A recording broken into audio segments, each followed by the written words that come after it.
Hola, esta noche no seguiremos los caminos de la nobleza ni de los caballeros. En cambio, nos adentraremos silenciosamente en las vidas de los invisibles, los trabajadores que mantenían vivo el castillo, a menudo inadvertidos. La fregona, trabajando arduamente antes del amanecer. El espetonero removiendo la carne hasta que sus músculos ceden.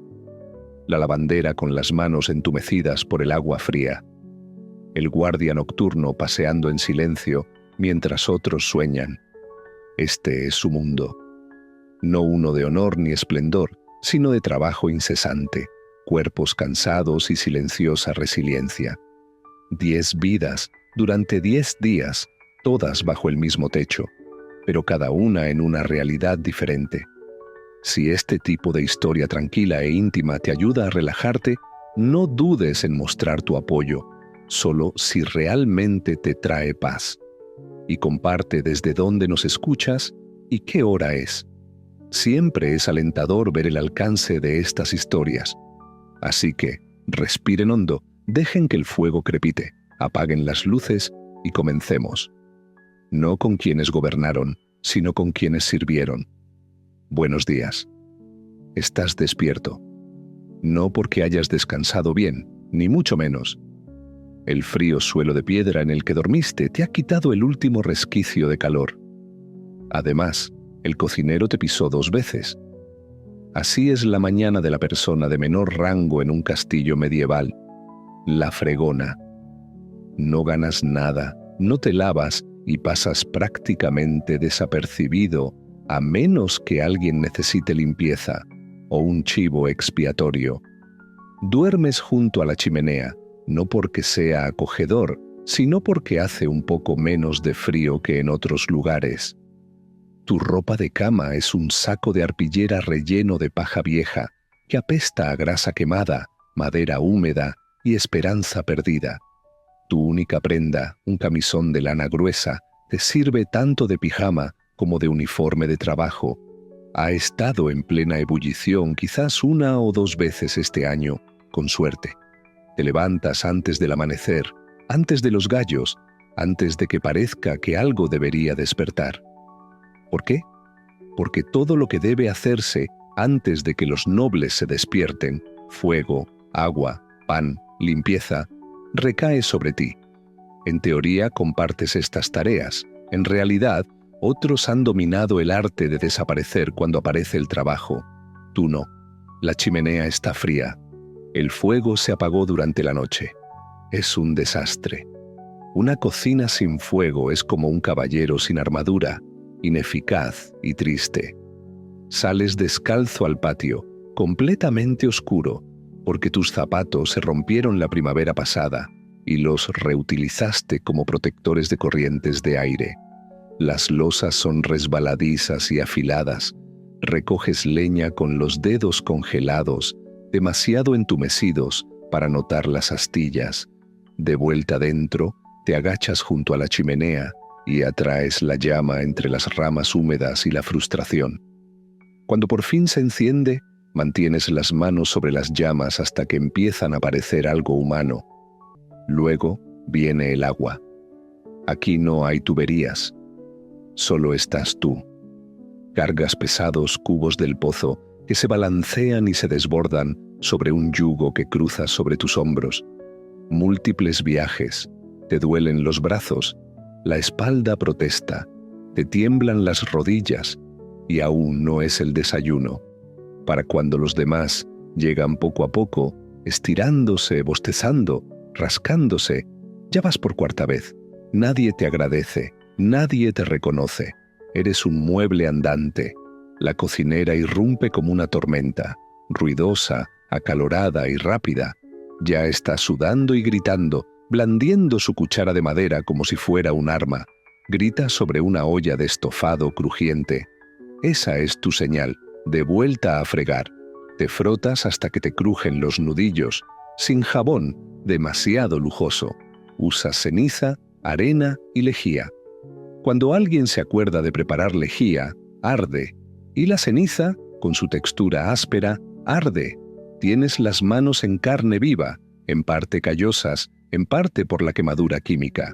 El lavadero no es una cocina, es una cámara de castigo que simula ser un lugar de trabajo. No hay ventilación. La única ventana está obstruida por el hollín. Huele a carne demasiado cocida y a algo innombrable. Te pasas el día encorvado sobre palanganas, raspando la mugre y ahuyentando ratas con lo que encuentras. Y sobre esas ratas reinan aquí. Solo eres un huésped temporal. Media mañana, no has comido. Un mendrugo de pan se esconde en tu delantal, seco y polvoriento. Lo roes a escondidas tras una puerta. Aún así, te pillan. Una criada de la cocina te delata. Ahora te toca usar el orinal esta semana. Enhorabuena. Más tarde, te ascienden a la tarea de cortar cebollas. En otras palabras, lloras para ganarte la vida. Cortas cebollas hasta que te empapas la cara. Nadie te pregunta si estás bien. Asumen que las lágrimas son solo un síntoma de tu vida. Al mediodía, los nobles están listos para su primera comida. Les lleva sus platos, siguiendo exactamente las instrucciones. Evita el contacto visual a toda costa. Quienes ostentan el poder prefieren que no se les recuerde que los sirvientes pueden ver, pensar ni sentir. Te quedas de pie sosteniendo un retrato durante 1 hora sin que te pidan que lo sirvas. Se te entumecen los brazos. Es normal. Una vez terminada la comida, se reanuda la limpieza. Las mismas trincheras, ahora manchadas de grasa, espinas tiradas descuidadamente, pasteles a medio comer, fruta masticada y algo irreconocible que podría haber sido pescado. Todo va a la papelera. No se te permite guardar las sobras, aunque puedes robarte un trozo, solo una corteza, lo justo para mantenerte en pie. La tarde se desvanece en noche. Más agua que acarrear, más verduras que pelar, pisos que fregar, pasillos que barrer. Te culpan por los excrementos del perro en una habitación que ni siquiera has visto. No importa, eres culpable por tu presencia, incluso en tu ausencia. Al acercarse la noche, comienzan los preparativos de la cena. El ruido aumenta, el calor arrecia, las llamas rugen, el humo sube, una olla cruje, el cocinero grita. Casi se prende un incendio. Lo apagas con el delantal y sigues adelante. Vuelves a comer, a duras penas. Un plato compartido pasa entre 5 chicas. Un guiso aguado con una raíz suelta, un grano de cebada y un trozo de carne dudoso. Podría ser ardilla, da igual, es algo. Luego, la cena se sirve en la mesa principal. Te quedas cerca, como un elemento silencioso en la actuación de alguien más. Tienes los pies empapados, la espalda rígida. Pasan las horas sin palabras, salvo para murmurar: sí, cocinero, lo siento, cocinero, o no volverá a pasar, cocinero, sin importar si sabes o no lo que hiciste. Cae la noche, platos de nuevo, sartenes raspando, huesos pegados como piedras. Te tiemblan las manos, no de frío, sino de puro cansancio. Te despiden con un gruñido. Regresas a tu saco junto a la chimenea. El fuego se ha reducido a brasas. La piedra ofrece un resquicio de calor. Tu ropa aún está húmeda. Hueles a humo, cebolla y agotamiento. Alguien cerca ya duerme. Alguien más llora en silencio.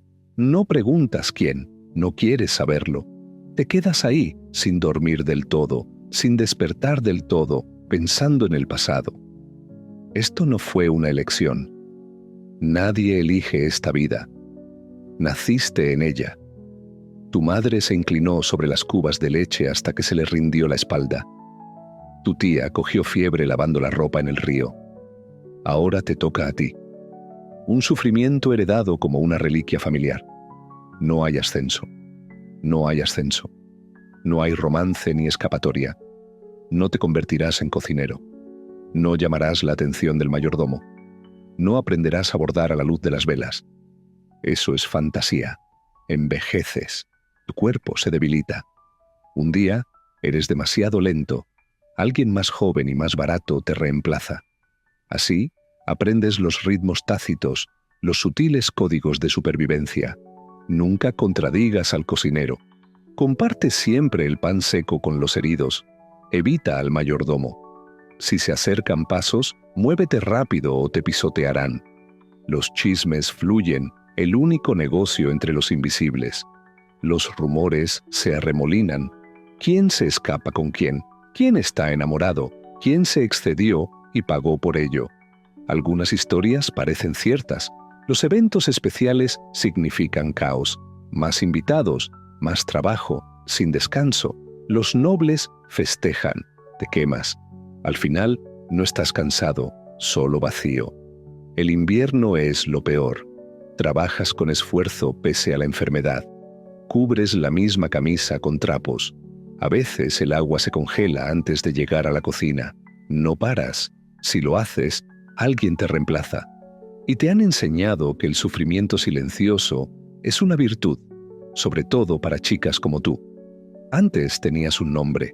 La gente solía decirlo. Ahora solo eres chica. O, oye tú, no eres extraordinaria, no eres una heroína, solo otra pieza invisible de una máquina mayor, pero el lugar funciona gracias a ti, porque te levantas antes del amanecer, porque sabes cómo arreglar un chirrido con grasa de ganso, porque recuerdas qué cubo es cuál, porque frotas hasta que el metal brilla como monedas que nunca tocarás. Nadie esculpirá tu imagen, no se escribirán canciones. Pero si te eliminan, en una semana, la cocina se derrumbará. No duermes profundamente, te estremeces, te duele. Sueñas, con campos, con barcos o con nada. Te despiertas seco y pesado. Un nuevo día comienza exactamente igual al anterior, y así continúa. Nadie te nota realmente, salvo quizás algún observador perspicaz. Eres el chico del escupitajo. Que sea algo para celebrar o lamentar depende de tu tolerancia a pasar horas removiendo lentamente la carne sobre una llama abierta mientras cuestionas tus decisiones vitales. Probablemente tengas entre 8 y 12 años, lo suficientemente pequeño como para caber bajo la chimenea, lo suficientemente mayor como para soportar quemaduras sin llorar. Terminaste aquí porque quedaste huérfano, te vendieron o tu familia fue lo suficientemente convincente como para presentar esto como una buena oportunidad. Tu tarea es sentarte, si tienes la suerte de tener un taburete, junto al gran hogar de la cocina y girar el asador todo el día, lentamente y casi siempre en el sentido de las agujas del reloj, a menos que te digan lo contrario.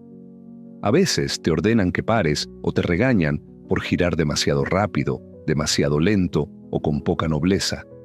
Alguien dijo una vez que parpadeabas demasiado y lo llamó insolente. El calor es opresivo, como vivir dentro de una hogaza de pan a medio hornear. Tienes las mejillas siempre sonrojadas, el pelo perpetuamente húmedo y tu túnica chamuscada apesta a todas las carnes que se han asado aquí. Lo que antes olía bien, a pato, ahora te da dolor de cabeza. Tienes ampollas constantemente, pero la cocina no tiene piedad. Se espera que aprendas a evitar las quemaduras. Una palma vendada, la falta de cejas o un desmayo, nada altera la rutina. No hay descansos. Hay que dar la vuelta a la carne, el fuego arde y los aristócratas exigen que sus comidas sean impecables. Un error podría costarte el trabajo, o algo peor, dependiendo del humor del mayordomo. En los días festivos, el asador se alarga. Aves más grandes, cerdos enteros, incluso un ciervo una vez. Se necesitaban 2. Tu compañero tenía un ojo vago y una vena cruel, soltando la manivela solo para verte correr. Ya no está. Se rumorea que está en las perreras. Esperas que los perros lo estén tratando bien. Te sientas inmóvil durante horas. Se te entumecen las rodillas. Se te agarrota la espalda. Una vez, Se te quedó tan muerto el pie que creíste haberlo perdido. El mayordomo te llamó dramático y te tiró un nabo. La cocina es un caos absoluto. Gritos, ollas hirviendo, sartenes que tintinean, bandejas de ostras chocando y jarras de vino. Eres el punto de inmovilidad en todo. Nadie te agradece, nadie te recuerda. Pero si el asado está desigual, eres tú a quien culpan. Cuando por fin está listo, ayudas a retirar la carne. La grasa silba, gotea. Si te estremeces, recibes un castigo. Si haces una pausa, recibes un golpe. Luego pasa al siguiente plato, el estofado, las tartas o el caldero que huele a podrido y resignación. Nunca sabes realmente qué hora es. Tu mundo es fuego y hambre. De vez en cuando, con suerte, alguien te tira un hueso con un trozo de carne. Comes encorvado en un rincón como un animal y luego vuelves a dar vueltas. Al caer la tarde, tienes la cara roja, los labios agrietados y las manos negras de hollín. Has respirado tanto humo que toses como un anciano. Aún así, te giras. Arriba, oyes risas y tintineo de platos. Esa habitación está prohibida. Está limpia, luminosa y llena de pan tierno y sillas mullidas. Tu existencia garantiza que nunca tengan que ver el fuego. Cuando termina el festín, no has terminado. Ayudas a bajar bandejas de carne picada. No comes nada. Cargas, raspas, enjuagas y arrastras el asador para limpiarlo. Pesa mucho y te aprieta el hombro. Ignoras la ampolla reventada de tu mano. Entonces alguien grita que necesitan un asado para los perros del Señor. Vuelves a empezar. Esta noche comerán mejor que tú. Otra vez. Ya es tarde. La túnica se te pega al cuerpo. El pelo está tieso por la grasa. Las manos te tiemblan de cansancio y hambre. Por fin, te sirven un plato de potaje ligero, cereales y nabo tierno. Te encorvas en un rincón y comes en silencio. Nadie habla. Todos están demasiado cansados para fingir que son humanos. Limpias las herramientas, cuchillos, asadores, ganchos, hasta que brillan. Si hay una sola mancha de grasa cuando el mayordomo inspecciona, la frotas con saliva. Si no, mañana fregarás el suelo de la letrina del Señor. La noche cae como humo. La cocina queda en silencio. Las ollas tintinean al colocarse en su sitio. Los gritos en la cocina por fin cesan. Te sientas junto al fuego moribundo, demasiado dolorido para tumbarte, demasiado inquieto para dormir. Una rata pasa corriendo. No reaccionas. Estás demasiado exhausto para que te importe. Tus pensamientos se remontan a la vida que tenías antes de todo esto. Quizá eras hijo de un pastor, o tus padres trabajaban en un molino. Quizá todavía lo hagan. Quizá te hayan olvidado. O quizá no tuvieron elección. Una boca menos que alimentar. No hay escapatoria de esta vida. Lo máximo que puedes esperar es que tus quemaduras sanen limpiamente y que tu columna no ceda demasiado pronto. Si tienes suerte, quizá a los 20 te asciendan a ayudante de cocina, si es que vives tanto. Los inviernos son brutales. Los gruesos muros de piedra no pueden protegerte del frío que corta como una cuchilla. Tu sitio junto a la chimenea debería ofrecerte consuelo. Calidez, luz, fuego. Pero no es calidez, es exposición. Un lado de ti arde mientras el otro se congela. Te giras como la carne asada. Un pincho viviente de agotamiento y congelación. No tienes zapatos de verdad. Te envuelves los pies en retazos y evitas los charcos. Tus rodillas crujen como bisagras antiguas al caminar. Cuando te agachas, no estás seguro de si te volverás a levantar. Algunos días tienes los dedos tan entumecidos por las quemaduras y el frío que no sabes si estás agarrando el asador o si el asador te está agarrando a ti. Tu salud se ha ido. La tos ahora se siente permanente. Tu piel se pela por el calor, luego se agrieta por el frío. Apestas a grasa quemada no es el tipo de olor que atrae a la gente. Tu antebrazo está tan quemado repetidamente que parece carne carbonizada. Nadie te ayuda. Los remedios son para la élite. Te dicen que te untes grasa de cerdo y sigas trabajando. La jerarquía de la cocina es implacable. Estás por debajo de las criadas, del aprendiz de carnicero, incluso del chico de los huevos. Eres el más bajo. Hasta el perro mendigo está más arriba que tú, recibe las sobras. De vez en cuando el mayordomo te hace un gesto con la cabeza. Ese es el punto álgido de tu semana. A veces te preguntas cómo sería la vida si te fueras. Pero los chicos del escupitajo no se van, o se convierten en algo más en el servicio, o no viven lo suficiente. Te acurrucas en tu sitio, con las piernas apretadas y los brazos alrededor de las rodillas. El fuego es más tenue ahora, pero las ampollas de ayer todavía escuecen. Miras fijamente las brasas e intentas imaginar un calor que no duela. No puedes, nunca lo has sentido. Afuera, la nieve cae. Adentro, la carne chisporrotea. Y permaneces en el medio, ignorado, olvidado. Sigues dando vueltas. Tú eres quien se encarga de los desechos. Desechos humanos. Eres un granjero de gong, un título que esconde la suciedad tras él.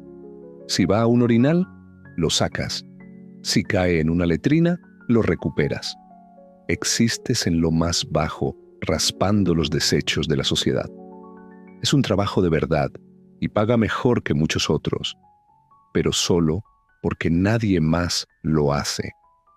Trabajas de noche, no porque prefieras la oscuridad, sino porque nadie quiere verte ni olerte durante el día. Tienes prohibido entrar en lugares públicos hasta que te hayas lavado. No es que lavarte importe nada, el hedor ya es parte de ti. La gente cruza la calle para evitarte. Tus herramientas, una pala, un cubo, un rastrillo, tu ropa, capas de lana, rellenas de musgo e improvisadas, en un inútil intento de bloquear el hedor, nunca funciona. El olor siempre encuentra la manera. Tu tarea es sencilla. Dirígete a las fosas sépticas, paleas los desechos espesos, fermentados y semilíquidos que la comunidad ha estado vertiendo durante medio año antes de que se derramen en las calles. Bajas. Sí, bajas. Si hay una escalera, tienes suerte. Una cuerda, tal vez. El hedor golpea como un muro de aguas residuales podridas y desesperanza. Te quema los ojos, te cubre la boca y te hace cuestionar tus decisiones de vida. Respirar por la boca no ayuda. Ahora puedes saborearlo. Desciendes lentamente, con las botas chapoteando en el lodo en descomposición.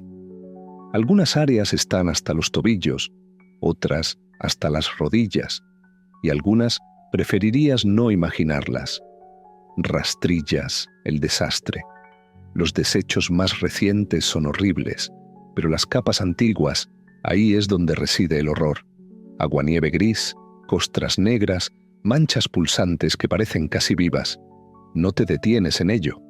Cavas, entre desechos humanos, desechos animales, ollas rotas, paja empapada en líquido, trozos de comida y tela viejas, ratas muertas, a veces otras cosas muertas.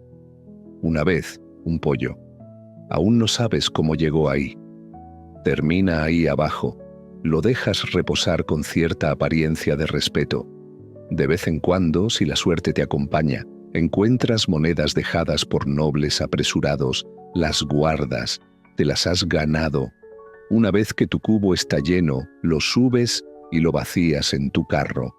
Una vieja caja de madera con ruedas que cruje como si estuviera harta de ti. Repites esta rutina una docena de veces, más si ha habido un banquete. Y siempre lo haces de noche, bajo antorchas parpadeantes, porque los de arriba prefieren no presenciar lo que cuesta su comodidad. Trabajas en silencio. Nadie habla en una fosa séptica. Una vez que la carreta está cargada con lo que los registros llaman cortésmente excrementos, caminas penosamente por las calles vacías. Las ruedas dejan manchas, el aire a tu espalda se agria. Si alguien te ve, se atraganta o susurra una oración. Una vez, un niño te lanzó una col. Te vengaste. No te sientes orgulloso. Empujas la carreta más allá de las murallas de la ciudad, hasta el vertedero, generalmente cerca de tierras de cultivo, porque, naturalmente, los desechos se reutilizan. El lodo que recoges se convierte en fertilizante. Los mismos nobles que no te miran a los ojos terminan comiendo productos cultivados en su propia inmundicia. Ese es el ciclo. Al amanecer terminas de descargar, pero no tu trabajo. Limpias tus herramientas, enjuagándolas en un estanque ya contaminado. Lavas tus botas, ropa, manos, no importa, el hedor permanece. La gente sabe en qué turno has trabajado. Algunos no se sentarán a tu lado, otros no compartirán una mesa. Intentas ignorarlo. Te recuerdas a ti mismo que es un trabajo necesario. Si desaparecieras, todo el lugar estaría vadeando en suciedad en cuestión de días.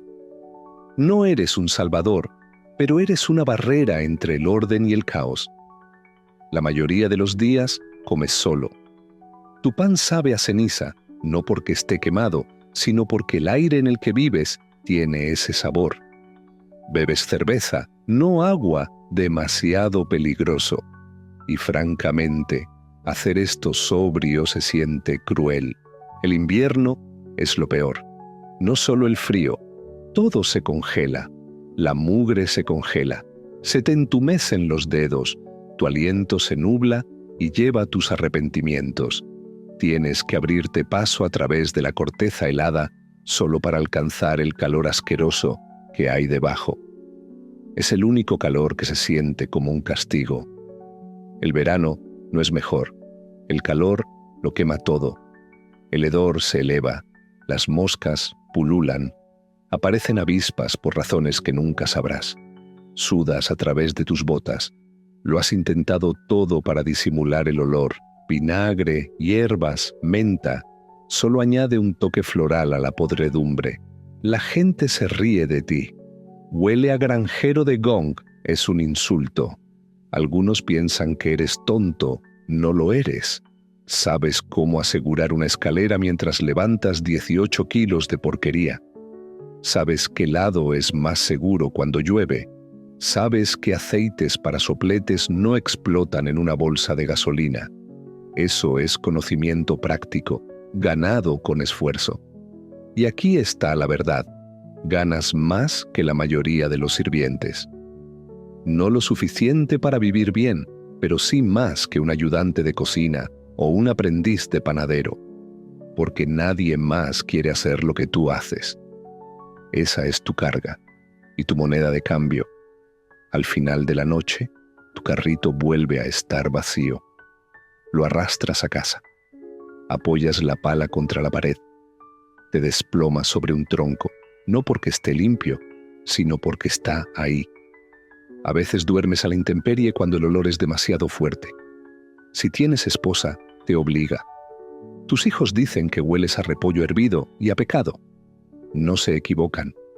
Cierras los ojos, pero el hedor persiste. Siempre. Te sigue hasta tus sueños. Tus manos ya no parecen manos. La piel está agrietada, las uñas oscuras de suciedad. Ningún remojo suaviza las callosidades. Has dejado de intentar restregarlas. El jabón cuesta más que el orgullo. Antes te fijabas en las flores, la hierba fresca, el humo de leña. Ya no.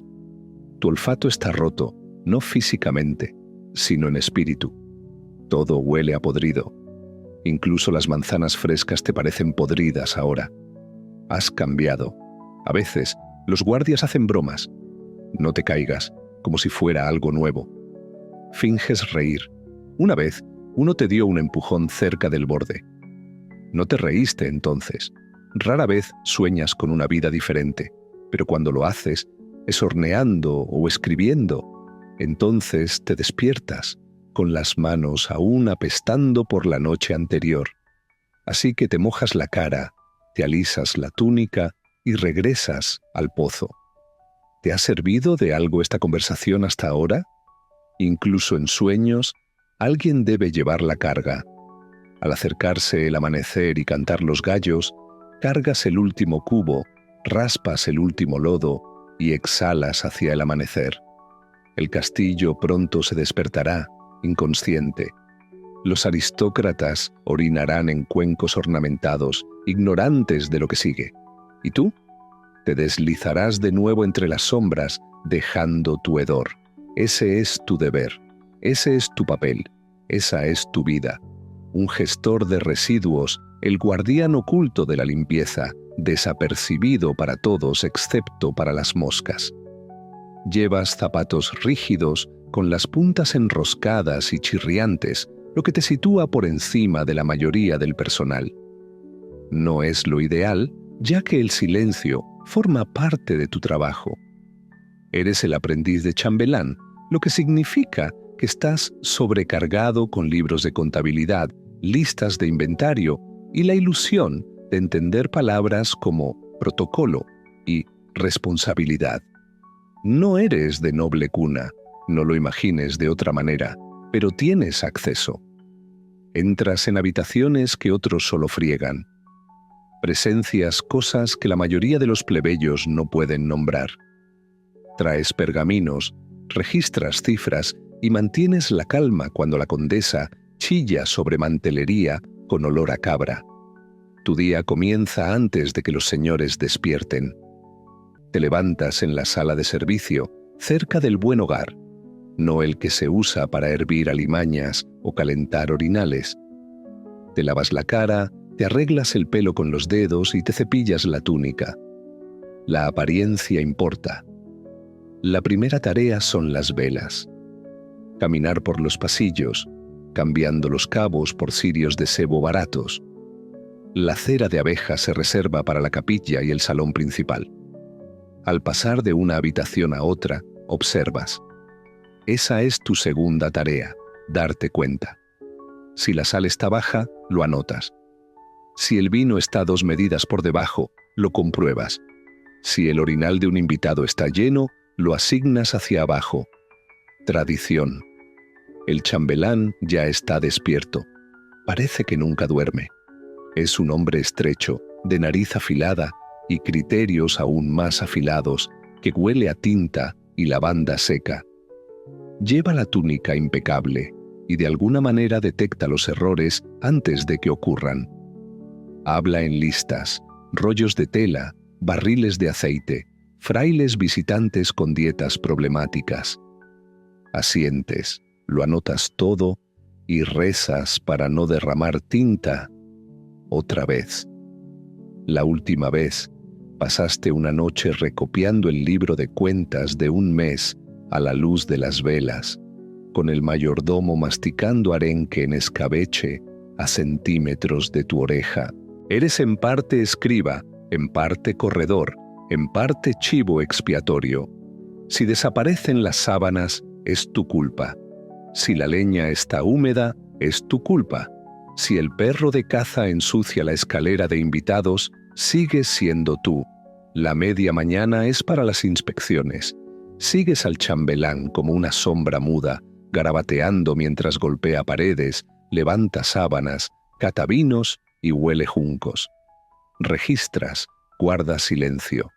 Una vez, bostezaste y te ganaste un día clasificando guisantes secos por tamaño y color. No envidias a nadie, tal vez al perro del cocinero, que al menos ladra con libertad. El almuerzo no ofrece descanso. Es un torbellino de ubicaciones, preferencias y la necesidad de evitar que antiguos rencores se reaviven con el pastel de paloma. Gestionas la distribución de asientos, recuerdas los títulos y recuerdas con delicadeza que Lady Crest no habla con Lord Aldrich desde el fiasco del vino de Cuaresma. Después, el chambelán revisa las cuentas. Te sientas frente a él en el solar, leyendo en voz alta: cera, pescado, sal, zapatos, tinta, lana, cebada, jabón, cebada otra vez. La lista es interminable. Puede que te pregunte sobre el peso de un pescado o cuántos panes rinde una piedra de harina. Dudas y él arquea una ceja. Preferirías una bofetada. Luego llegan los invitados. Nobles lejanos, caballeros errantes, primos siempre de paso con baúles y egos. Los acompañas a sus habitaciones y revisas sus sábanas, no para agradecerles, sino porque alguien seguramente te culpará cuando desaparezcan. Te encargas de las llaves, o mejor dicho, las buscas. La armería, el sótano, alguna que otra llave del armario que no sirve para nada, pero que aún así importa. Las llevas atadas a la cintura, tocadas a menudo como amuletos sagrados. Perderlas sería catastrófico. Quizás un castigo. Quizás el exilio. Quizás una interminable limpieza de letrinas. Al caer la tarde, el trabajo se centra en la logística. El pescado salado se ha retrasado. El terciopelo ha desaparecido. Un sacerdote borracho duerme en la capilla. La cocina necesita vinagre. Los establos necesitan heno. El mayordomo tiene opiniones. Escuchas, asientes y redactas respuestas cuidadosamente con la letra de otro. Redactas cartas románticas. De verdad. Una noble insiste en intercambiar exclusivamente correspondencia. Dicta tras una cortina, mimando a su perrito faldero con fresas con crema, mientras tú transcribes sus palabras, filtras las excentricidades y sellas los sentimientos embellecidos antes de entregárselas a un caballero que se sonroja cada vez que lee una. Al caer la noche, recorres los pasillos, con la vela en una mano y el apagavelas en la otra, encendiendo velas apagadas y cortando mechas bajas. Los salones quedan en silencio.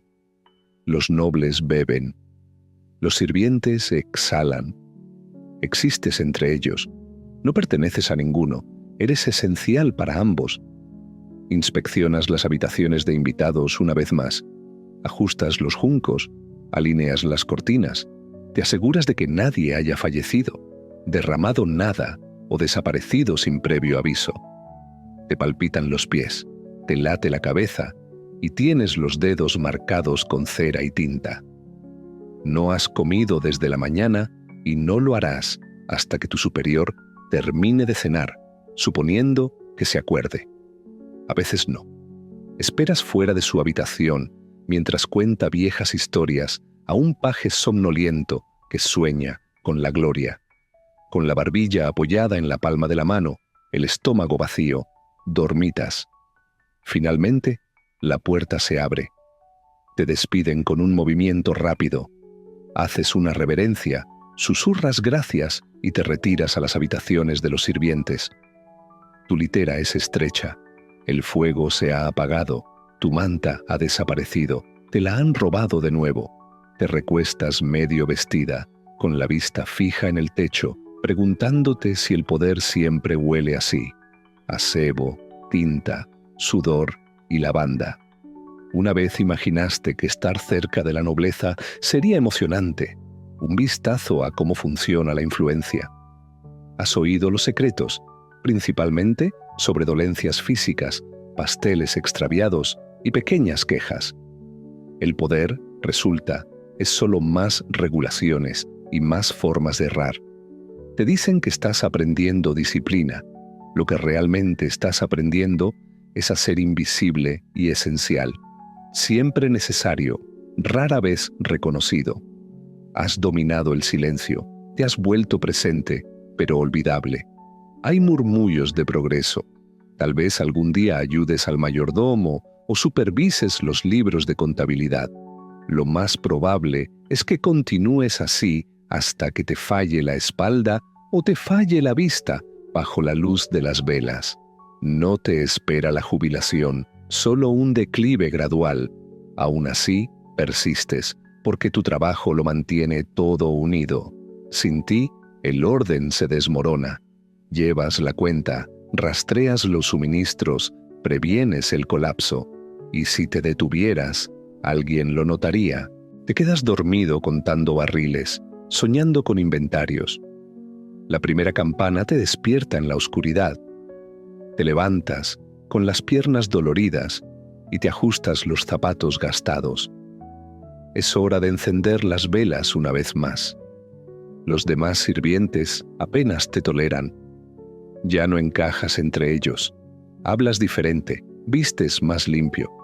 Sin embargo, la nobleza apenas te registra, incluso mientras repones su tinta y atiendes sus fuegos. Vives en el vacío, un recordatorio constante de que el poder desciende lentamente, mientras que la responsabilidad asciende rápidamente. Y aún así regresas, porque estar presente es lo que mantiene el lugar en funcionamiento. Mañana, como hoy, llevarás las listas, encenderás las velas y asumirás la culpa. Tu día comienza en un establo inquieto. Los caballos se despiertan ante el sol, exhalando vapor en el frío, los cascos golpean en los establos llenos de paja. Eres el mozo de cuadra, paleas, acicalas, transportas y con frecuencia recibes patadas, sobre todo de criaturas que te superan en dignidad y dieta. Duermes encima del establo principal, si dormir es la palabra correcta. Las tablas son delgadas, el ruido constante. Cada movimiento de cola, cada pisotón, te llega. Incluso el sonido del estiércol demasiado cerca de tu almohada. Tus manos están agrietadas antes del amanecer.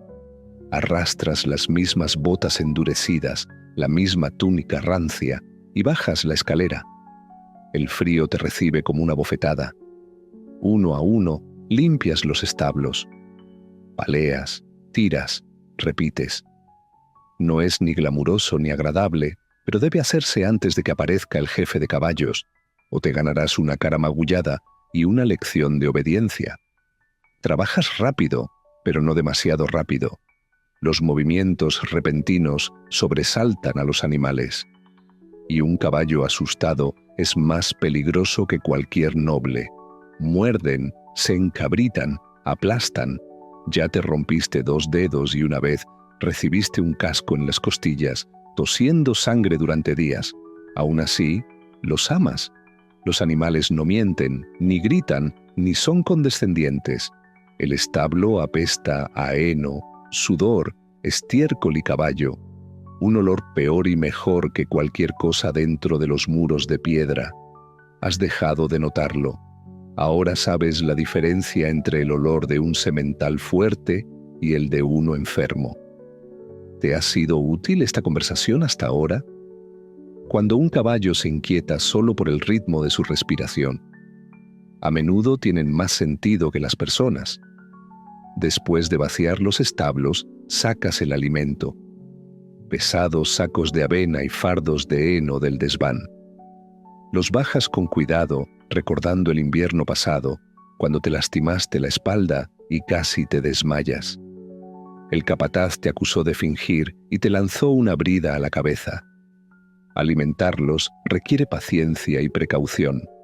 Algunos caballos comen con voracidad, otros dudan y algunos te morderán la mano si no tienes cuidado. Tienes las cicatrices que lo demuestran. Les acaricias el cuello, les revisas los cascos, les murmuras tonterías para calmarlos. Reconocen tu voz, confían en ti más que los señores. La última hora de la mañana es para acicalar. Cepillas el pelaje, limpias los cascos, desenredas las crines y quitas las rebabas. Te limpias la nariz y paleas más estiércol del que te apetece recordar. Si el señor va a montar, lustras los arreos hasta dejarlos impecables, no para él, sino porque el capataz los inspeccionará, y si algo falla, tendrás que pagarlo. A veces, los nobles traen perros a los establos, sabuesos nerviosos y mimados con más crianza que inteligencia. Tú también los limpias, nunca, gracias. Cuando se encarga una monta, siempre a última hora, todo se vuelve un caos. Preparas al mejor caballo castrado, ese que odia que lo manipulen. Revisas cada correa varias veces. Limpias el bocado. Ajustas los estribos a la longitud exacta. aunque son demasiado cortos para una verdadera monta. El estilo es lo primero. Retrocedes y desapareces mientras el jinete monta. Si el caballo se mueve, es culpa tuya. Si resbala, es culpa tuya. Si algo pasa, la culpa recae sobre ti. Entonces vas a buscar agua, barres el jardín, apilas más heno. El olor a sudor y cuero te impregna. Te arden los músculos, te duelen las extremidades. Te has roto cosas. Has sangrado por lugares que no sabías que podían sangrar. Tus descansos no son reparadores. Solo pasas tiempo en un taburete, bebiendo cerveza tibia, mirando el polvo que flota. No hablas. Te duele la mandíbula de apretarla. Te duele el cuerpo solo de estar. El invierno lo empeora. Se te entumecen los dedos a través de los guantes. Los abrevaderos se congelan por completo. El aliento de los caballos se enrosca como humo en el frío. Rompes hielo para que puedan beber. A veces te preguntas si los de dentro se dan cuenta de que el establo carece de aislamiento. En verano, uno pasa calor constante. El sudor se filtra por cada capa. Al anochecer, las moscas se apiñan. Se amontonan en los rincones y zumban como maldiciones. Las espantas mientras limpias los últimos establos. Una yegua ha ensuciado el suyo repetidamente, nerviosa por el cambio de clima. Puedes sentir el cambio en tus huesos antes de que el cielo lo muestre. Vuelves a barrer. Vuelves a rastrillar. Frotas los abrevaderos con paja y un cepillo desgastado hace años. Nadie lo reemplaza. Nadie más se da cuenta. El capataz inspecciona una vez más. Un gruñido significa que todo está bien. Gritar significa problemas. Mides tu día por la distancia que su voz tiene de tu cara. Sacas zanahorias a escondidas del comedero. Una para la mansa yegua gris. Otra para el castaño que solo muerde a los recién llegados. Te acarician la mano con suavidad. Es lo más parecido a la amabilidad que puedes encontrar. Al caer la noche, subes al desván. Tu cama es un montón de trapos y paja mohosos que huele a mojo y aceite de aparejos. No te molestas en cambiarte de ropa. De todas formas, te levantarás en unas horas. Te duermes con el sonido de la respiración de los caballos y el viento golpeando las paredes de madera. Incluso en sueños, oyes cascos. En la corte, nadie sabe tu nombre. Te llaman chico, aunque tienes casi 17 años y te cruje la espalda como una puerta. Arrugan la nariz cuando pasas, no por insulto, sino porque hueles a trabajo que no les importa imaginar. Algunos te reconocen. La criada de la cocina te deja mendrugos. El herrero asiente. Un caballero te dio una vez una moneda de plata por calmar a su semental antes de una batalla. Aún la conservas. No para gastarla, solo como prueba de que existes. No eres ingenuo. No hay ascensos desde este rol. No hay pincel mágico que se convierta en espada. No serás caballero, ni siquiera escudero. Pero entiendes a los animales. Y eso significa algo. Sabes interpretarlos. Y ellos, al menos, te entienden a ti. Para curar una herida, calmar un temperamento y notar una cojera antes de que empeore. Tienes una importancia silenciosa. Has visto lo que les sucede a los niños que no pueden soportarlo. Se desvanecen después de una paliza, ya sea corriendo, rompiendo o desapareciendo. Nadie pregunta por qué. Te concentras en tus deberes, mantienes la cabeza baja. Los establos gotean en las tormentas. En verano, el heno se agria. En invierno, tu aliento se congela en las vigas, pero los caballos permanecen, respirando, esperando, confiando. La mayoría de los días, eso es suficiente. Así que cierras los ojos y escuchas los cascos moviéndose en la paja, la madera crujiendo y las suaves respiraciones de criaturas que nunca te juzgaron. Mañana comienza de nuevo. Eres el mozo de cuadra y los caballos confían en ti. No por reconocimiento, no lo hay, sino porque conocen tu voz, porque llaman suavemente cuando escuchan tus pasos. En un mundo de órdenes, engaños y castigos, este es el único lugar donde se confía en ti, no por tu nombre, sino por cómo te mueves, hablas y escuchas. Ese tipo de confianza es poco común, incluso entre muros de piedra. Te despiertas con una pata en la boca. Pertenece a un perro de asador giratorio, patas cortas, cuerpo largo, grasiento y con una forma extraña que recuerda a una salchicha traumatizada.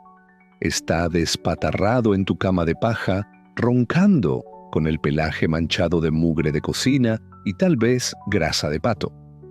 No te importa. Está calentito y, sinceramente, huele mejor que la mayoría de las personas con las que trabajas. Estás a cargo de estos perros. Un vínculo ingrato, agotador e invisible entre las comidas elegantes y una cinta de correr medieval. Sí, ¿eso es real? Los perros corren, el asador gira, la carne se cocina. Alguien tiene que asegurarse de que no se desplomen, se quiebren o se detengan a mitad de la cocción. Ese alguien eres tú. Tu turno empieza antes de que se encienda el fuego. Estiras la espalda hasta que cruje e inmediatamente pisas algo húmedo. Ojalá agua. Probablemente no. Los perros se despiertan. Saben lo que viene. Levantas al primero de la cama, un chucho gruñón llamado Snipe. Te muerde ligeramente. Es justo. Lleva 3 días corriendo. Le rascas las orejas, murmuras una disculpa y lo llevas a la cocina. Ya sale humo. El cocinero vuelve a gritar sobre el cisne. Abres el asador. Parece una rueda de hámster si el hámster pesara 30 libras y tuviera un trauma laboral. Snipe se sube. Cierras la puerta tras él.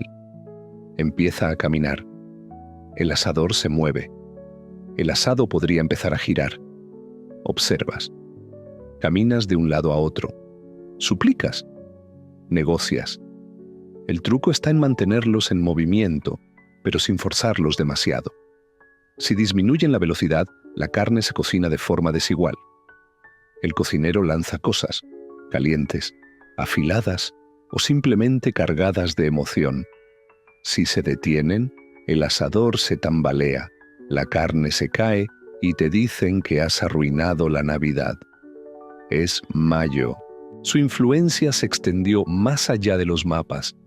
Fue una mecenas de la cultura, contribuyendo a la fundación de uno de los museos más importantes del mundo y a la creación de una renombrada colección de arte. Relacionó a los principales intelectuales de la Ilustración y convirtió su corte en un centro de actividad cultural e intelectual. En una nación a menudo considerada atrasada por sus vecinos occidentales, forjó una nueva imagen, impulsó reformas educativas, incluyendo escuelas para niñas, apoyó la publicación de libros e introdujo la vacunación contra la viruela, vacunando ella misma públicamente en un firme respaldo a la ciencia. Sin embargo, su reinado estuvo marcado por la contradicción. Aunque admiraba los ideales de la Ilustración, nunca liberó a los siervos. De hecho, expandió aún más la servidumbre. Sus reformas, aunque significativas, fueron en gran medida iniciativas de arriba hacia abajo, destinadas a mejorar la imagen del imperio en lugar de transformarla radicalmente. No obstante, su gobierno trajo consigo una mezcla de estabilidad y ambición. Comprendió que la autoridad no se heredaba, sino que se ganaba, se mantenía y se protegía constantemente. Su liderazgo no se basó en el derecho divino, sino en la perspicacia estratégica, la habilidad política y una firme determinación. Se ganó muchos calificativos: manipuladora, déspota, reformadora, seductora, pero sobre todo, fue eficaz. A su muerte en 1796, el imperio era más grande, más rico y más fuerte que en generaciones anteriores. Dejó un trono seguro, un reino expandido y un legado que perduraría. No solo ocupó una posición de poder, sino que la ejerció con intelecto y precisión, convirtiéndose en una figura trascendental. A pesar de sus logros, era plenamente consciente de la fragilidad de su posición. Nació en el extranjero, llegó al poder mediante un golpe de Estado y gobernó una sociedad reticente a aceptar a una mujer al mando.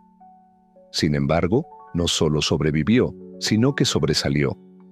Catalina se negaba a ser una figura decorativa. Era una lectora voraz, una escritora prolífica y una trabajadora incansable. Sus días transcurrían revisando informes, manteniendo correspondencia con diplomáticos, revisando documentos de Estado y lidiando con las intrigas de la política cortesana. No se limitaba a sentarse en el trono, sino que lo dominaba como una estadista experimentada. A pesar de la grandeza de su corte, a menudo se sentía aislada.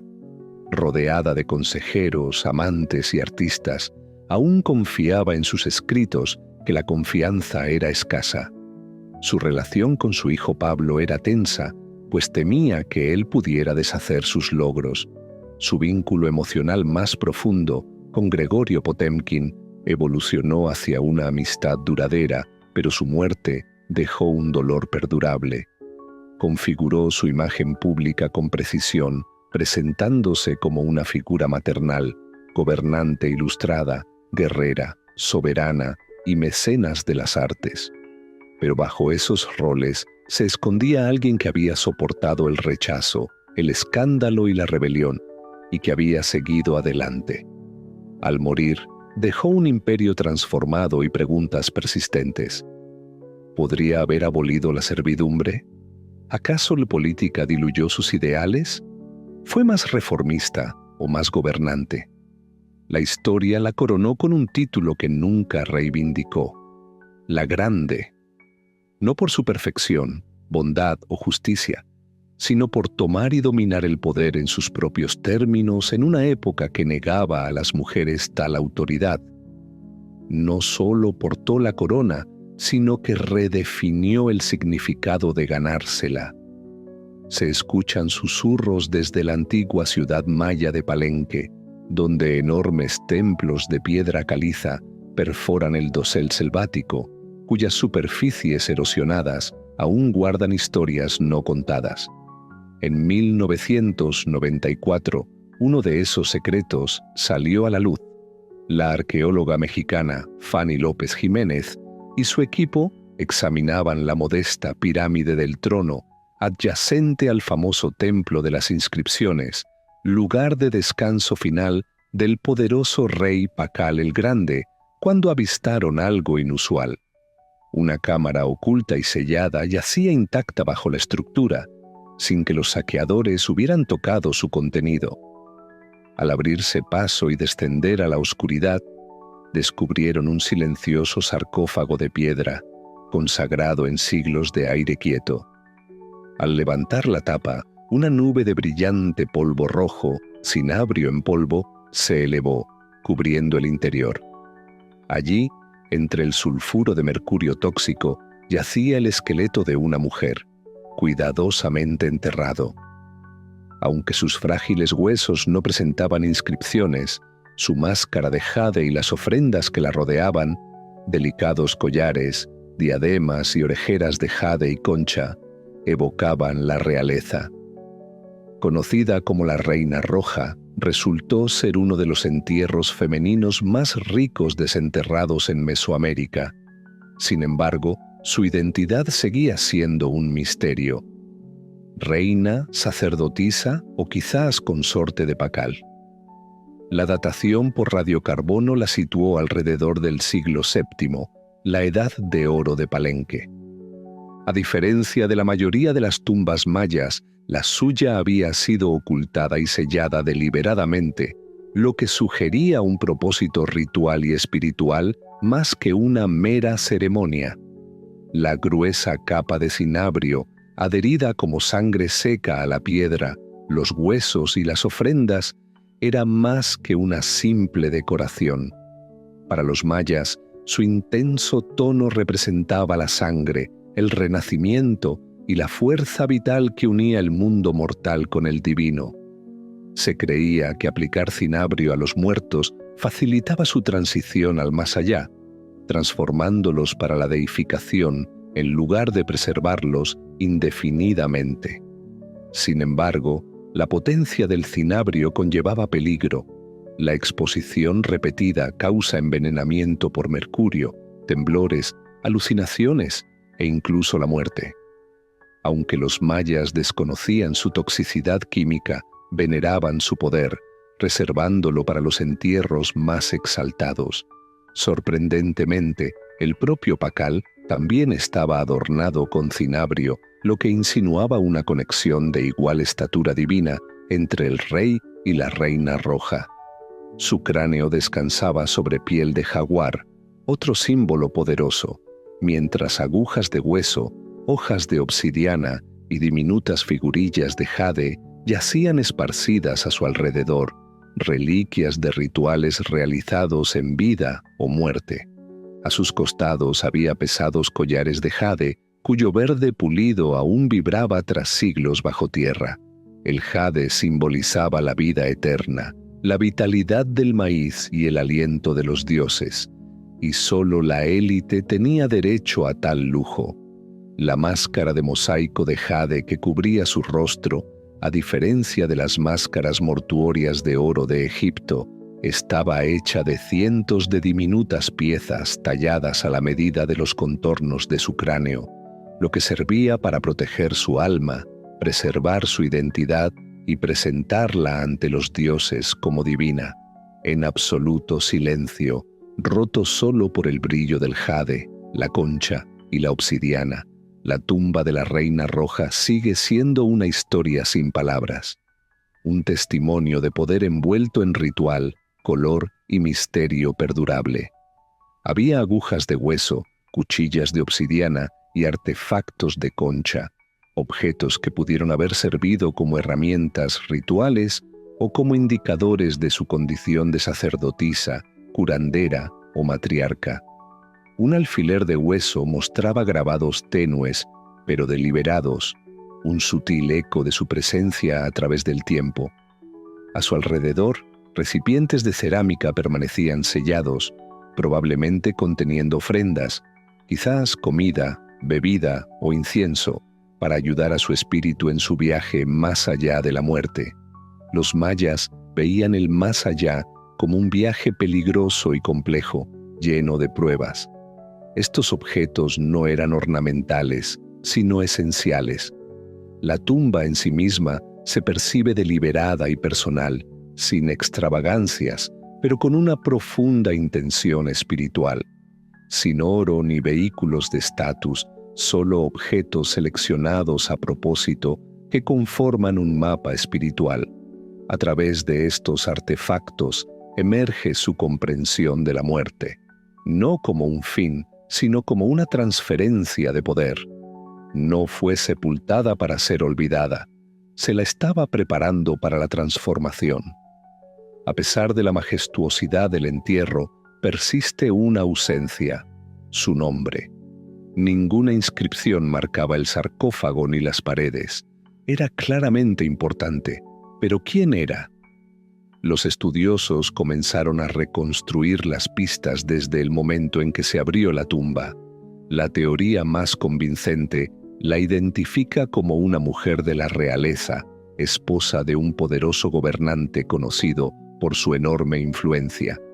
Nació en la nobleza, se casó joven con un miembro de la dinastía y tuvo varios hijos que alcanzaron prominencia. Durante el reinado de su esposo, desempeñó un papel ceremonial crucial.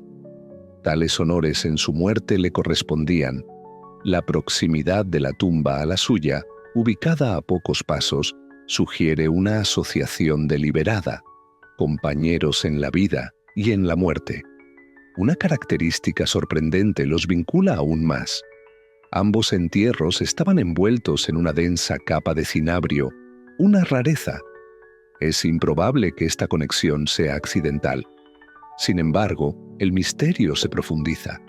Se realizaron pruebas de ADN con la esperanza de confirmar un vínculo familiar, pero los resultados no fueron concluyentes. Sus restos no mostraron conexión materna, aunque esto no descarta un vínculo matrimonial. El matrimonio no está ligado por la sangre compartida. Algunos creen que pudo haber sido una reina regente, una suma sacerdotisa, una hermana u otra figura real cuyo nombre simplemente se perdió con el tiempo. Aún así, la evidencia más sólida la apoya como reina por título, madre de reyes y compañera espiritual del gobernante. La ausencia de un nombre pudo haber sido deliberada. En la creencia maya, el legado perduraba a través del ritual, el simbolismo y la memoria que la tierra lleva consigo, no a través de inscripciones en piedra. Por lo tanto, ella perdura en el espacio entre la historia y el mito, una mujer poderosa, recordada en rojo y en silencio. Para comprender quién era, es necesario comprender su mundo. Una sociedad donde las mujeres de la realeza ejercían una influencia considerable. En la política maya, los lazos familiares eran cruciales. Las mujeres de la realeza no eran figuras pasivas. Eran diplomáticas, sacerdotisas y actores estratégicos. Dirigían ceremonias, construían templos y defendían reivindicaciones dinásticas. Su herencia les servía de palanca política. Por ejemplo, cuando el trono estaba vacío, una madre real gobernó como regente hasta la madurez de su hijo, ejerciendo un poder real mediante edictos y proyectos de infraestructura. Ella no fue la excepción. En todo el reino maya se representa a las mujeres realizando ritos importantes, participando en la diplomacia y en ocasiones ejerciendo un liderazgo directo. Aparecen en tallas y murales adornados con insignias, a menudo junto a los reyes o incluso encima de ellos. Los nombres y las hazañas de estas mujeres quedaron inmortalizados hasta que las narrativas coloniales los eclipsaron. Sin embargo, la arqueología revela un panorama complejo de poder negociado y roles de género fluidos. Visto desde esta perspectiva, el entierro de la Reina Roja cobra mayor significado. Puede que no haya reinado nominalmente, pero su tumba sagrada, estratégicamente ubicada, la señala como una figura clave en la vida real. Su máscara de jade no era un simple adorno, representaba la identidad, la autoridad y la continuidad espiritual. Su linaje pudo haber sido la piedra angular de la perdurabilidad de la familia real. En la tradición maya, una reina era más que un título. Era guardiana de linajes, una voz ritual y un vínculo vital entre lo divino y lo mortal. Aunque desconocida para nosotros, en su mundo, su presencia era profunda. Fue enterrada en una estructura rica en significado, impregnada de la cosmología maya, el simbolismo ritual y una precisa intención arquitectónica. Su lugar de descanso fue más que una tumba, fue un portal a la eternidad. Sus restos fueron descubiertos en el Templo 3, una pirámide más pequeña situada en el núcleo ceremonial de la ciudad. Su ubicación, cerca del gran templo de las inscripciones, donde yace un gobernante venerado, es reveladora. Estas estructuras no fueron colocadas al azar. Su disposición siguió principios sagrados inspirados por la astronomía, la mitología y el linaje real. El Templo 13 puede parecer modesto al lado de su imponente vecino, pero esconde algo profundamente personal. Una cámara sellada, intacta e inmaculada. Construido en lo profundo de su interior, accesible solo por una escalera empinada y estrecha, el descenso a la tumba evoca un viaje simbólico al inframundo. La cámara funeraria, tallada en piedra y sin perturbaciones durante más de 1130 años, carece de decoración. No hay glifos ni grabados elaborados, solo silencio. Quizás ese silencio sea deliberado, un espacio no destinado a los vivos, sino a la transformación tras la muerte. En el centro yace un sarcófago de piedra caliza que recuerda al majestuoso ataúd de piedra cercano, mientras que la tumba vecina presenta elaboradas tallas de renovación cósmica. La suya es discreta, centrada en el cuerpo, el mineral rojo y los ritos funerarios. Sin embargo, incluso en su simplicidad, la tumba contiene pistas. Su orientación este-oeste refleja la trayectoria del sol y sugiere un pasaje simbólico. Aunque compacta, la cámara irradia significado, íntimo, intencional y sagrado. Estas estructuras sagradas eran más que monumentos, fueron diseñadas como conexiones entre el cielo, la tierra y el inframundo. Ser enterrado en una de ellas significaba trascender los límites humanos. Esta tumba no fue una idea de último momento, era un santuario construido para la transformación. Sus restos yacen en piedra, su presencia marcada por pigmento rojo, su legado consagrado en la propia estructura, un testimonio silencioso de su importancia. Para los antiguos mayas, la muerte no marcaba un final, sino un paso a Xibalbá, el inframundo. Para alguien de su talla, esta transición tenía un peso espiritual, político y cosmológico. Los rituales funerarios eran representaciones míticas destinadas a guiar al alma a través de los peligros del más allá, un lugar de pruebas, dioses sombríos y sangre que fluye. Solo quienes estaban preparados para los rituales podían aspirar a atravesarlo. Fue enterrada en pigmento rojo, revestida de piedra y rodeada de objetos simbólicos, todos ellos característicos de un entierro de élite. El descubrimiento de agujas de hueso y hojas de obsidiana sugiere actos de autosacrificio, ya sea realizados en vida o recreados simbólicamente en su muerte para fortalecer su espíritu. Una máscara funeraria de jade, delicadamente ensamblada, pudo haber servido como ancla espiritual para su identidad, vital para el reconocimiento de los dioses. Es probable que las vasijas de cerámica contuvieran sustancias nutritivas para su viaje al más allá: cacao, maíz, agua o pulque.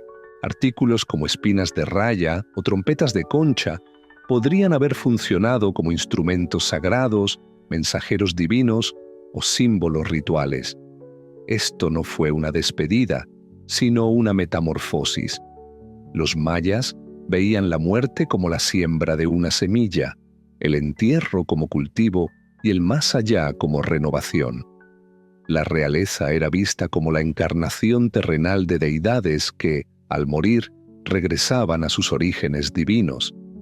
Ella, vestida de rojo, colocada en una pirámide y honrada con ofrendas sagradas, estaba preparada para el renacimiento, no como una simple mortal, sino como alguien entrelazada con el sagrado ciclo cósmico. Cerca se encuentra otra tumba icónica de Mesoamérica, la de Kinich Janab Pakal, un líder venerado cuyo entierro en el Gran Templo es famoso por su magnitud y profundidad espiritual. Sin embargo, lo que distingue a su tumba no es solo su contenido, sino también su ubicación, oculta en un templo adyacente a este legendario entierro. En una ciudad donde la alineación arquitectónica seguía principios celestiales y míticos, esta proximidad era deliberada, una afirmación grabada en piedra. Muchos investigadores sugieren que era una reina, quizás la consorte del gobernante cercano. Si bien su tumba carece de inscripciones, los paralelismos son convincentes. Ambas fueron envueltas en rojo, enterradas en pirámides, adornadas con jade y recibieron los más altos honores. Sus entierros parecen reflejarse mutuamente, mitades complementarias de una narrativa sagrada. Mientras que un sarcófago retrata un dramático descenso cósmico, El otro susurra una transformación igualmente profunda, muerte y renovación. El lugar de descanso más modesto de la Reina Roja carece de imágenes evidentes, pero su significado reside en la propia unión.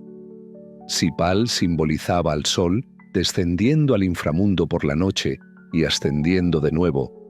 Entonces la Reina Roja podría verse como la luna, una presencia femenina que traza un misterioso curso a través de los cielos. Juntos representaban un equilibrio cósmico, masculino y femenino, soberano y consorte, sol y luna, estructura y ceremonia. En la creencia maya, el liderazgo no era solitario, era relacional. La armonía cósmica requería equilibrio que se extendía a la vida real. Al colocar a la Reina Roja junto a Pal, los mayas preservaban no solo una unión, sino una alineación sagrada. Su cercanía en la muerte pudo haber reflejado un propósito compartido en la vida. Ella no estaba detrás de él, sino a su lado, participando tanto en el gobierno como en el legado. En silencio, sus tumbas transmiten un mensaje. Dos vidas, unidas en cinabrio y piedra, unidas a través del tiempo. Un silencio sagrado que perdura. Aunque su nombre se ha perdido, la Reina Roja sigue viva, no como una figura olvidada, sino como una de las mujeres más intrigantes e influyentes del mundo antiguo. Su lugar de descanso, intacto durante... Se ha producido un error de red. Por favor, comprueba tu conexión e inténtalo de nuevo. Si el problema persiste, ponte en contacto con nosotros a través de nuestro centro de ayuda en help.openai.com. Reintentar. Y la mujer en la que no tuvo más remedio que convertirse. Esa tarde, después de la escuela, subió a un autobús de madera con su novio, Alejandro Gómez Aras. Reían, bromeaban, quizá incluso discutían. Nunca hacían nada a medias, pero instantes después, el autobús chocó con un tranvía y en un instante su futuro se disolvió en caos, metal y silencio. El choque fue devastador. El tranvía aplastó al autobús contra una pared, astillando la madera y lanzando a los pasajeros. Recibió una perforación de un pasamanos de hierro que le entró por la cadera izquierda y le salió por la pelvis. Su columna vertebral se rompió en 3 partes. Tenía la pierna derecha destrozada. Tenía el pie dislocado. Tenía la clavícula y las costillas fracturadas. Tenía el hombro dislocado. Tenía el abdomen perforado. Solo tenía 18 años. Un hombre la cubrió con un abrigo prestado. Alguien notó que su cuerpo brillaba, no con sangre, sino con polvo dorado de una bolsa que llevaba. Esta se había reventado con el impacto, cubriendo su cuerpo herido con lo que parecía ceniza brillante. La llevaron al hospital de la Cruz Roja, donde fue sometida a numerosas cirugías durante los meses siguientes. Inmovilizada con un yeso, yacía boca arriba, luchando contra la infección y la incertidumbre. El sueño que tenía de ser médica se alejaba cada día más. Sin embargo, en esa quietud, algo empezó a despertar. Su padre le dio pinceles. Su madre fabricó un caballete especial para colgarlo sobre su cama. Le colocaron un espejo para que pudiera verse reflejada. Allí, enyesada y dolorida, empezó a pintar, primero por aburrimiento, luego con una obsesión creciente. Sus primeros temas fueron autorretratos porque era lo único que tenía, pero no era vanidad, era supervivencia. El accidente la había destrozado, pero también le abrió una puerta, a su mente, a su cuerpo, y finalmente a un lenguaje surrealista de dolor e identidad que moldearía su obra. La niña que una vez quiso sanar a los demás, comenzó a sanarse a sí misma, pincelada a pincelada. Mientras yacía envuelta en yeso y acero, con el cuerpo resistiéndose a cada respiración, comenzó a pintar. Lo que empezó como terapia se convirtió en un lenguaje profundamente personal, brutalmente honesto y a menudo inquietante, totalmente intencional. No pintaba flores delicadas ni paisajes pintorescos. Pintaba el dolor, su dolor, físico, emocional, existencial. Sus primeras obras fueron autorretratos, no desde el ego, sino como dijo una vez: me pinto porque a menudo estoy sola y porque soy el sujeto que mejor conozco. Sus primeras piezas eran pequeñas, pintadas sobre paneles de hojalata o madera, inspiradas en el arte devocional mexicano, destinadas a contar historias de sufrimiento y milagros. Ella internalizó esta tradición. Su cuerpo se convirtió en el lienzo, sus emociones en el espacio sagrado. Se pintó a sí misma perforada, sangrando, rota. En una pieza está empalada por clavos como una mártir. En otra flota en un paisaje árido, atada a una columna destrozada, símbolo de su columna vertebral dañada. Se retrató llorando, fragmentada, incluso decapitada, pero nunca pasiva. Siempre presente, siempre observando. Representó el trauma con belleza, resistencia e incluso humor. Cada pintura reivindicó su cuerpo, su dolor, su feminidad en un mundo que intentaba definirla. Pero no solo contaba su historia, sino que creaba un nuevo lenguaje visual. Una mezcla de arte popular, surrealismo, imaginería médica y simbolismo. Sus pinturas se convirtieron en disecciones oníricas de su alma, enmarcadas por el color, la cultura y el mito. Para cuando pudo caminar de nuevo, aunque no sin dolor, ya no era la joven que había soñado con la medicina. Ahora era un artista, y su obra era única. Había transformado el momento más devastador de su vida en algo creativo. No se limitó a representar su sufrimiento, sino que obligó al mundo a confrontarlo, y al hacerlo, convirtió el dolor en un acto de autoexpresión radical. En 1928, aún recuperándose y pintando, con solo 21 años, conoció al hombre que se convertiría en la relación más intensa y compleja de su vida, Diego Rivera. Él era 20 años mayor, ya una figura destacada en el mundo del arte, conocido por sus murales a gran escala y con una fuerte carga política. Ella había admirado su trabajo antes, pero ahora quería su opinión sobre el suyo. Le llevó sus pinturas, interrumpiéndolo para preguntarle: ¿tengo talento? Él las miró y respondió: sí, y no solo por amabilidad. Vio algo extraordinario, crudo, audaz, sin filtros, lleno de ironía, dolor y belleza. Su relación, a la vez apasionada y turbulenta, comenzó poco después. Ella comentó una vez: sufrí 2 accidentes en mi vida, uno en el que me atropelló un tranvía, el otro fue Diego. Se casaron en 1929, una pareja que desconcertó a muchos. Él era enorme en tamaño y ego y conocido por su infidelidad. Políticamente reconocida, Freda era mordaz y profundamente independiente, y ya dependía de un bastón. Sus padres describieron su unión con Diego como una pareja ideal. Su relación fue intensa pero turbulenta.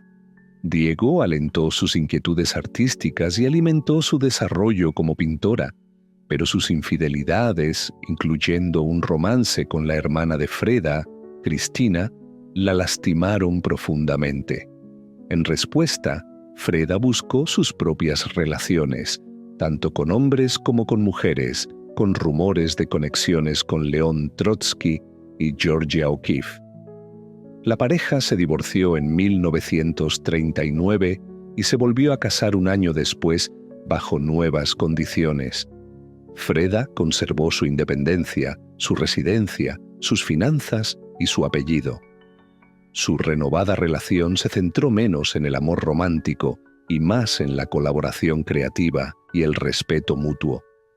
A pesar de la traición y las heridas emocionales, Diego siguió siendo una figura central en su vida, provocándola, desafiándola, pero también creyendo en ella, como artista, revolucionaria y una mujer capaz de transformar el mundo de la pintura. Su vínculo estaba lejos de ser tranquilo, pero era inolvidable. En la década de 1930, Freda acompañó a Diego a San Francisco, Detroit y Nueva York, mientras él trabajaba en importantes proyectos murales. Estos viajes la expusieron a la industria estadounidense, la opulencia y las contradicciones del capitalismo, dejándola desilusionada. Orgullosa nacionalista mexicana y comunista comprometida, se sintió atraída por las tradiciones indígenas. La riqueza que vio en Estados Unidos, particularmente durante la Gran Depresión, chocaba con sus valores. En sus cartas, se burlaba del materialismo y la superficialidad de la cultura estadounidense, añorando la crudeza, el color y las paradojas de México. Mientras Diego creaba murales masivos, Freda se centró en obras más pequeñas e íntimas sobre hojalata y lienzo. Surgió su estilo único, agudo, surrealista y con una gran carga emocional. Muchos de sus icónicos autorretratos provienen de este periodo, no como actos de vanidad, sino de supervivencia. A través de ellos exploró su identidad, moldeada por el dolor físico, las cirugías y un aborto espontáneo en Detroit. Sus retratos eran crudos, revelando su sufrimiento y fortaleza con una honestidad inquebrantable. En una poderosa pieza, se representó en una cama de hospital rodeada de símbolos de pérdida. Fue vívida, emotiva y sin filtros. Al regresar a México, Freda se sumergió en la política de izquierda. Ella y Diego acogieron a León Trotsky durante su exilio. Sus vestidos tradicionales tijuanenses eran expresiones políticas y culturales, no mera moda. Su arte era inseparable de sus creencias. Su cuerpo, identidad e ideología estaban entrelazados. Mientras Diego retrataba revoluciones en murales, Freda retrataba sus consecuencias. Cuerpos fragmentados, mentes quemadas y una inquebrantable autoconciencia. Ante el exilio y la enfermedad, se convirtió en un símbolo de resistencia a través de su arte.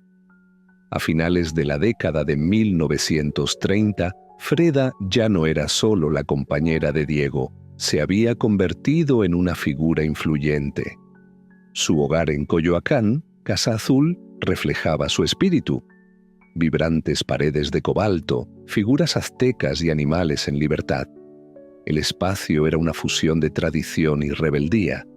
Lo llenó de artefactos precolombinos, arte popular y literatura revolucionaria. Vestida con audaces prendas tahuanas y flores en el pelo, pintaba entre el aroma del incienso y el sonido de la música callejera.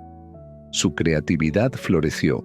Sus pinturas se volvieron más complejas y políticamente cargadas.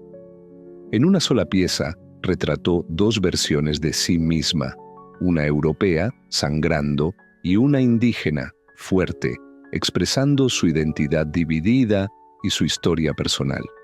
En 1939 expuso en París, donde se ganó la admiración de artistas notables por su visión única. Sin embargo, rechazó ser etiquetada como surrealista, insistiendo en que no pintaba sueños, sino su propia realidad. Su arte capturaba la esencia de México, no una imagen idealizada, sino una cultura dinámica y viva. Su obra rebosaba significado: esqueletos, colibríes, corazones, espinas, maíz y sangre. Honró la herencia indígena mientras confrontaba el dolor del país. A pesar del empeoramiento de su salud, cirugías, infecciones, dolor crónico, continuó pintando, a menudo desde la cama, con un corsé y pincel en mano. Su regreso a México no fue para descansar, sino para reclamar su poder a través de su arte, sus creencias y una representación inquebrantable de sí misma. Fue traicionada. Su columna se deterioró y su pierna derecha sufrió una infección persistente. A lo largo de su vida, Sufrió más de 30 cirugías, a menudo en rápida sucesión. En ocasiones, estuvo confinada en cama durante meses, enyesada por todo el cuerpo o sujeta por dispositivos de tracción que le separaban los huesos. Sin embargo, continuó pintando. Cada pieza se convirtió tanto en una forma de liberación como en un acto de desafío. Su arte se volvió más oscuro e inflexible. Pintaba con una precisión afinada por el sufrimiento, negándose a ocultar su verdad en simbolismo. En una pieza se retrató a sí misma desgarrada, con el cuerpo atravesado por clavos, su columna vertebral reemplazada por una fracturada, su expresión serena, su mirada firme. El dolor dejó de ser un mero tema, se convirtió en su constante, su adversario, su inspiración. Su activismo político también se intensificó. Se afilió a un partido de izquierda, participó en protestas, escribió cartas apasionadas y se opuso abiertamente a la opresión y la injusticia.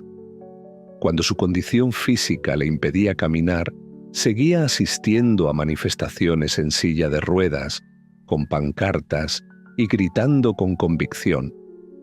En 1953, tuvo su primera exposición individual en su tierra natal, un reconocimiento largamente esperado. Sus médicos le desaconsejaron asistir debido a su frágil salud. Sin inmutarse, llegó en ambulancia, tendida en una camilla, colocada en el centro de la exposición. Ataviada con atuendos tradicionales y rodeada de sus propias creaciones, recibió a los invitados con tequila, risas y una mirada inconfundible. Sus últimas pinturas eran evocadoras, pero a la vez infantiles. En una, se representaba con un aparato ortopédico de acero, abrazada por manos protectoras, rechazando los símbolos de opresión. Su última obra conocida fue un bodegón de sandías rebanadas, en el que se leía «Viva la vida». Incluso ante la proximidad de la muerte, se mantuvo audaz, alegre y comprometida políticamente. Falleció el 13 de julio de 1954, a los 47 años, en la misma casa donde nació. Oficialmente, una embolia pulmonar acabó con su vida, pero sus allegados intuían que era algo más. Años de dolor, cirugías y esfuerzo físico la habían agotado. Apenas unos días antes, había insistido en asistir a una protesta contra la intervención extranjera, frágil y en silla de ruedas, con el puño aún en alto. La revolución fue su último latido. Su última entrada en el diario decía: «Espero que la salida sea feliz y espero no volver jamás». Su funeral se celebró en el recinto cultural más prestigioso de su país. Envuelto en una bandera roja, su cuerpo fue velado por sus seres queridos, artistas y compañeros activistas. Su pareja estaba devastado y la consideraba el gran amor de su vida, a pesar de sus traiciones. Tras su muerte, su presencia no hizo más que crecer. Conocida inicialmente en círculos artísticos limitados, su obra desafiaba cualquier clasificación fácil, demasiado política para algunos, demasiado surrealista para otros. Pero con el tiempo, su imagen y su historia resonaron. En las décadas de 1970 y 1980, los movimientos feministas revivieron voces olvidadas y la suya se elevó por encima del resto. Llegó a simbolizar la transformación a través del dolor, el feminismo forjado en la lucha, el orgullo cultural sin complejos, la identidad queer, la discapacidad y la autenticidad sin filtros. Su rostro, adornado con una ceja unida y flores, se volvió icónico. Su casa se convirtió en un museo, su diario